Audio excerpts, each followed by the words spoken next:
और दोस्तों, welcome back to B A M S and beyond. मेरा नाम है देवाशीष और आज जैसे कि आपको पता है कि हम मोस्ट आईएमपी टॉपिक्स की सीरीज़ को कंटिन्यू कर रहे हैं। कल हमने संहिता का कंप्लीट किया। उससे पहले हमारा संस्कृत का पार्ट 1 हो चुका है, रचना शरीर का पार्ट 1 पार्ट 2 हो चुका है। अगर आपने अब तक वो मोस्ट इम्पॉर्टेंट टॉपिक्स जो मैंने अभी बताया प्रीवियसली जो हुए हैं वो अगर आपने नहीं देखा, आप जाके देख सकते हैं, चैनल पे अवेलेबल है, प्लेलिस्ट भी बनाई है उसकी। तो आज हम पदार्थ विज्ञान का जो हमने पहले पार्ट 1 किया था, जो मैं जस्ट अभी बताना भूल गया, तो वो पार्ट 1 के बाद आता है पार्ट 2। पार्ट 2 मतलब पेपर 2। तो हमने पदार्थ विज्ञान का पेपर 1 पहले कर लिया था। आज के इस वीडियो में हम पदार्थ विज्ञान का पेपर 2 के मोस्ट आईएमपी टॉपिक्स देखने वाले, जो कि एक्सपेक्टेड है। और मेरी गारंटी है कि मोर देन 90% क्वेश्चंस जो है आपके यूनिवर्सिटी एग्ज़ाम में इसी पीडीएफ से होंगे, इसके बाहर नहीं होंगे। और बहुत सारे बच्चों का मुझे सेम डाउट आता है कि is it applicable to this university, that university.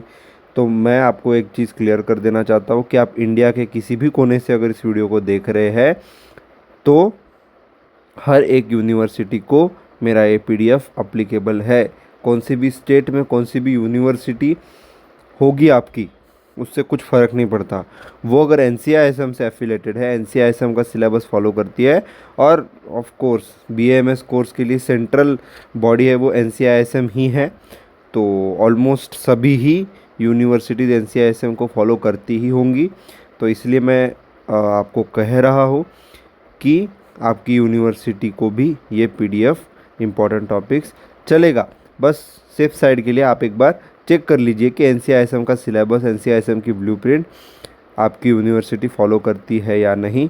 अगर फॉलो करती है तो बिल्कुल ये पीडीएफ आपके लिए है। और मेरे हिसाब से ऐसे कोई यूनिवर्सिटी नहीं है जो एनसीआईएसएम के फॉलो नहीं करती। सारी यूनिवर्सिटीज़ हमारे इंडिया में एनसीआईएसएम का ही ब्लूप्रिंट फॉलो करती होंगी। ठीक है, तो आज के इस वीडियो को हम बिना किसी देरी करते हुए शुरू कर देते हैं। आज का वीडियो छोटा ही वीडियो होने वाला है।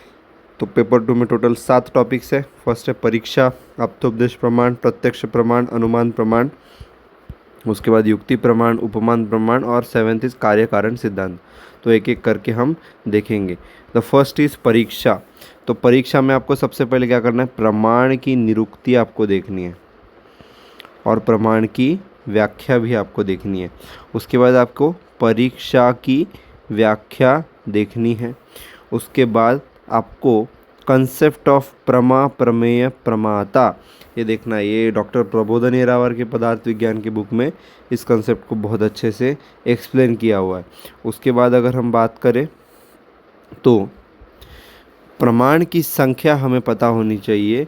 According to Hume, according to Charvak, according to Vaisheshik, Bauddh, Jain. उसके बाद सांख्य, योग, रामानुज। उसके बाद न्याय, चरक और सुश्रुति। जो मैंने ब्रैकेट्स किए हैं ना भाई बेटा, ये जो ब्रैकेट्स मैंने किए हैं वो ब्रैकेट्स का कोई सिग्निफिकेंस है। मतलब इसका एक नंबर होगा, इन तीनों का एक नंबर होगा, इसका एक नंबर होगा, इसका एक नंबर होगा और इसका एक नंबर होगा, इसका भी नंबर होगा। उसके बाद अगर बात करें चतुर्विध परीक्षा की, तो चतुर्विध परीक्षा का कौन सा श्लोक है हमारा, द्विविधमेव खलु सर्व सच्चा सच्च, हाँ है ना। आप तो उपदेश, प्रत्यक्ष, अनुमान, युक्तिश्चेति, ये इम्पॉर्टेंट है चतुर्विध परीक्षा, ये आप ज़रूर करके जाइए। उसके बाद हमारा आता है परीक्षा एवं प्रमाण का महत्व, प्रयोजन और उपयोग। जैसे कि मैं हर ही वीडियो में आपसे कहता हूँ कि महत्व, प्रयोजन, उपयोग ये इम्पॉर्टेंट है, आपको ये छोड़ना नहीं है, ज़रूर करके जाना है। उसके बाद नेक्स्ट है हमारा आप्तोपदेश प्रमाण। आप्तोपदेश में आप्तोपदेश के लक्षण देखना है, आपता के लक्षण देखने हैं, आपता शिष्टा विबुद्धास्ते तेषाम वाक्य में संचय, है ना। उसके बाद आप्तोपदेश के भेद आपको देखने हैं, ये भी इम्पॉर्टेंट है। उसके बाद आप्तोपदेश का आयुर्वेद में क्या महत्व है ये भी देखना है। मतलब आप्तोपदेश का निदान में क्या महत्व है, आप्तोपदेश का चिकित्सा में क्या महत्व है। उसी तरह स्वस्थ वृत्त की दृष्टि से, मतलब नेचुरल वेलबींग के दृष्टि से इसका आप्तोपदेश का क्या महत्व है। उसके बाद हम देखेंगे शब्द को तो सबसे पहले आपको शब्द के लक्षण देखने हैं, शब्द के भेद देखने हैं, और शब्द के लक्षण भेद आपको देखने हैं। तो शब्द के भेद में आपको कौन से भेद होते हैं? दृष्टार्थ, अदृष्टार्थ, सत्य, अनुत। ये जो 4 शब्द के भेद है उनको आपको क्या करना है? ब्रीफली एक्सप्लेन करना है। ठीक है। उसके बाद अगर हम बात को आगे बढ़ाए तो उसके बाद आपको करना है शब्दवृत्ति। शब्दवृत्ति का पहले आपको मीनिंग समझना है, उसके बाद उसके भेद देखने हैं। और शब्दवृत्ति के भेद क्या है? अभिधा, लक्षणा, व्यंजना, तात्पर्याख्या, ब्रीफली एक्सप्लेन, इसको करना है।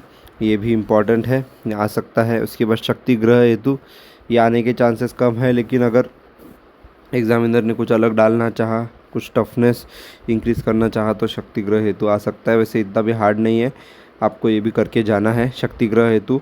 उसमें इसका मीनिंग देखना है और उसको ब्रीफली एक्सप्लेन करना है, उसके 8 टाइप्स शक्ति ग्रह हेतु के। उसके बाद नेक्स्ट है वाक्य। वाक्य का स्वरूप देखना है, वाक्यार्थक ज्ञान के 4 हेतु देखने हैं। कौन कौन से होते हैं? आकांक्षा, योग्यता, सन्निधि और तात्पर्य। तो ये आपको करके जाना है आप्तोपदेश प्रमाण के लिए। उसके बाद अगर हम बात करें प्रत्यक्ष प्रमाण की, तो प्रत्यक्ष का आपको सबसे पहले परिचय देख लेना है। उसके बाद प्रत्यक्ष की व्युत्पत्ति देखनी है, फिर उसकी निरुक्ति देखनी है, फिर परिभाषा देखना है ना। उसके बाद आपको प्रत्यक्ष प्रमाण के लक्षण देखने हैं, प्रत्यक्ष प्रमाण के भेद देखने हैं। वो जो भेद दिया है ना, वो फ्लो चार्ट के फॉर्म में आपको देखना है। आप आपकी बुक ओपन कीजिए और वो जो फ्लो चार्ट है ना, उसी के तौर तरीके से आपको प्रत्यक्ष प्रमाण का भेद करना है। ठीक है। उसके बाद नेक्स्ट हम आ जाता है प्रत्यक्ष अनुपलब्धिकरण, मतलब हिंड्रेंसेस इन डायरेक्ट परसेप्शन, है ना। जो हमको प्रत्यक्ष ज्ञान करने से जो चीज़ें रोकती है, जो हिंड्रेंसेस है, उसको आपको एक्सप्लेन करना है। जैसे कि अति सूक्ष्मात, है ना, ऐसे आपके बुक में दे रखा है। ये अति सूक्ष्मात है, मतलब बहुत छोटी चीज़ है। आवरणात है, कुछ आवरण है, और उसी को आप रिसर्च के पॉइंट में भी ऐड कर सकते हैं, उसको थोड़ा सा इधर उधर ट्विस्ट करके। ठीक है। वो क्वेश्चन हमारे यूनिवर्सिटी में लास्ट ईयर में आया था। उसके बाद प्रत्यक्ष ज्ञान की उपयोगिता व विस्तार, ये भी आपको करना है। उसके बाद आपको इंद्रिय का विवेचन करना है। तो इंद्रिय के लक्षण, इंद्रिय के भेद, इंद्रिय का प्राप्यकारित्व और इंद्रियार्थ सन्निकर्ष, ये इम्पॉर्टेंट है, ये आपको एक्सपेक्टेड है आने के लिए। तो इंद्रियार्थ सन्निकर्ष, ये सभी चीज़ें आ सकती है, लेकिन उसमें से भी सबसे ज़्यादा इम्पॉर्टेंट ये इंद्रियार्थ सन्निकर्ष है। तो आपको इसे बिल्कुल भी स्किप नहीं करना चाहिए। उसके बाद अगर बात करें, आगे बढ़ जाए, तो नेक्स्ट हमारा है त्रयोदश करण। 13 करण बताए हुए हैं आपके पदार्थ विज्ञान में, ये आपको बिल्कुल भी मिस नहीं करने हैं, इम्पॉर्टेंट है। त्रयोदश करण आपको करना है। उसके बाद आ जाता है सबसे बड़ा चैप्टर, जो कि है अनुमान प्रमाण। तो अनुमान प्रमाण पूरा एक पेज अनुमान प्रमाण ने खा लिया, और उसका वेटेज भी उसी प्रकार से है। अनुमान प्रमाण बहुत बहुत इम्पॉर्टेंट है और थोड़ा सा टफ भी है। तो अनुमान प्रमाण को तो आपको बिल्कुल भी हल्के में नहीं लेना है, उसको अच्छे से आपको करना है, हर एक चीज़ उसकी। तो सबसे पहले आपको अनुमान की निरुक्ति देख लेनी है, अनुमान की परिभाषा देख लेनी है, मतलब इंट्रोडक्शन। उसके बाद आपको अनुमान का लक्षण देख लेना है। उसके बाद सम इम्पॉर्टेंट डेफिनेशंस उसकी देख लेनी है। उसके साथ साथ उसकी मीनिंग और अप्रोप्रिएट एग्जांपल्स भी देख लेने। जैसे कि देखो, अनुमिति, ये कुछ डेफिनेशंस है, कुछ कॉन्सेप्ट्स है जो आपको करने ही करने हैं, बहुत इंपॉर्टेंट है। उसके बाद परामर्श, व्याप्ति, हेतु, साध्य, पक्ष, अपक्ष, विपक्ष, दृष्टांत। उसके बाद आपको नेक्स्ट क्या करना है? टाइप्स ऑफ अनुमान प्रमाण अकॉर्डिंग टू आचार्य चरक और न्याय दर्शन, ये एक्सपेक्टेड रहता है भाई, ये इंपॉर्टेंट है। अनुमान प्रमाण के टाइप्स आपको अकॉर्डिंग टू आचार्य चरक भी करके जाना है, न्याय दर्शन भी करके जाना है, क्योंकि ये दोनों भी NCISM के ब्लूप्रिंट में दिया हुआ है। उसके बाद नेक्स्ट है आपका कैरेक्टरिस्टिक्स एंड टाइप्स ऑफ व्याप्ति। कैरेक्टरिस्टिक्स एंड टाइप्स ऑफ व्याप्ति आपको देखना है। उसके बाद आपको लक्षण देखना है और टाइप्स ऑफ हेतु भी देखना है। और उसके बाद आपको डिफरेंस देखना है सद हेतु और असद हेतु में। सद हेतु होता है, एक असद हेतु होता है, और असद हेतु को ही हम हेत्वाभास कहते हैं। उसके बाद आपको कैरेक्टरिस्टिक्स एंड सिग्निफिकेंस ऑफ तर्क लॉजिक का कैरेक्टरिस्टिक और सिग्निफिकेंस आपको देखना है। और उसके बाद 9th, ये बहुत इंपॉर्टेंट है, ये इस चैप्टर में का मोस्ट एक्सपेक्टेड क्वेश्चन है कि detail description of Hetvabhasa and its types for LAQ। तो हेत्वाभास और उसके टाइप्स आपको करके जाना है।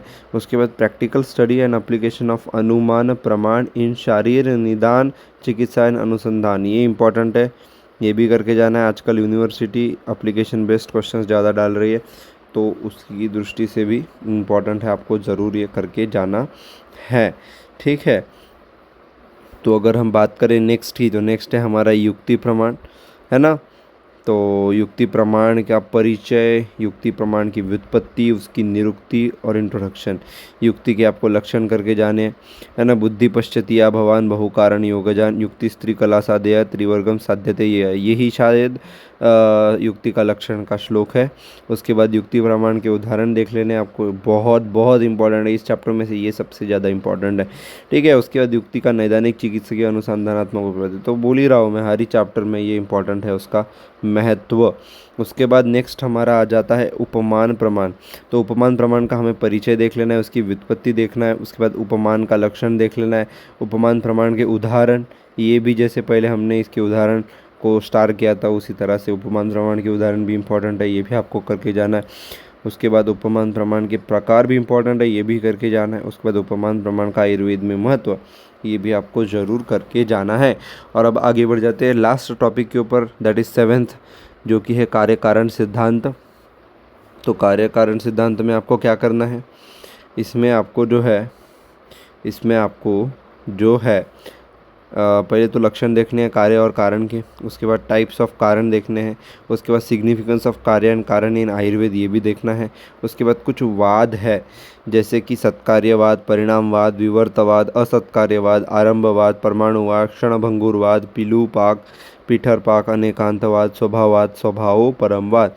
तो ये कहीं ना कहीं आपने पूरा पदार्थ विज्ञान 1 और 2 पढ़ते पढ़ते ये वादों का आपको इससे ताल्लुक़ आपका हुआ होगा। तो इनको आपको मस्ट प्रिपेयर करना है, सभी को properly with importance in Ayurveda is must. इनमें से कुछ भी आ सकता है ना। जैसे कि हमें मेरे एग्ज़ाम में ये आया था, क्या बोलते हैं उसको, अनेकांतवाद आया था, तो कोई भी आ सकता है, इसको हम प्रेडिक्ट नहीं कर सकते, इसलिए आपको ये सभी करके जाना है। और मेरी तरफ से आपके एग्ज़ाम के लिए ऑल द वेरी बेस्ट। ठीक है, आपको अगर कोई दिक्कत आती है, आपको अगर कोई डाउट है, तो आप नीचे कमेंट में पूछ सकते हैं। अभी हमारा क्या क्या बाकी है, पहले क्या हो गया ये देख लेते हैं। रचना का पेपर 1, 2 दोनों हो गया।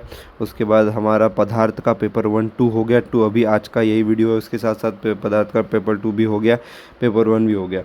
उसके साथ साथ हमारा क्या हो गया, संहिता का अष्टांग हो गया, चरक बाकी है, चरक भी हम दिखाएंगे आपको, ये भी जल्दी आएगा। उसके बाद हमारा क्या बाकी है, क्रिया का पेपर 1, पेपर 2 वो भी आएगा। और 5वां हमारा क्या बचा है, संस्कृत का पेपर 2, वो भी जल्द से जल्द आएगा। तो इसके लिए आपको क्या करना है, इसके लिए आपको चैनल को सब्सक्राइब करना है। तो सब्सक्राइब किए बिना बिल्कुल मत जाइए। ऐसे ही यूनिवर्सिटी एग्ज़ाम के लिए हेल्पफुल कंटेंट मैं आपके लिए बनाता रहता हूँ, आपके लिए लाते रहूँगा। तो आप अच्छे से पढ़िए विदाउट वेस्टिंग एनी टाइम, आप बढ़िया तरीके से पढ़िए और एग्ज़ाम को फोड़ करके आइए। तो मैं मिलता हूँ आपको कल के वीडियो में, नेक्स्ट वीडियो में। तब तक के लिए जय हिंद, वंदे मातरम।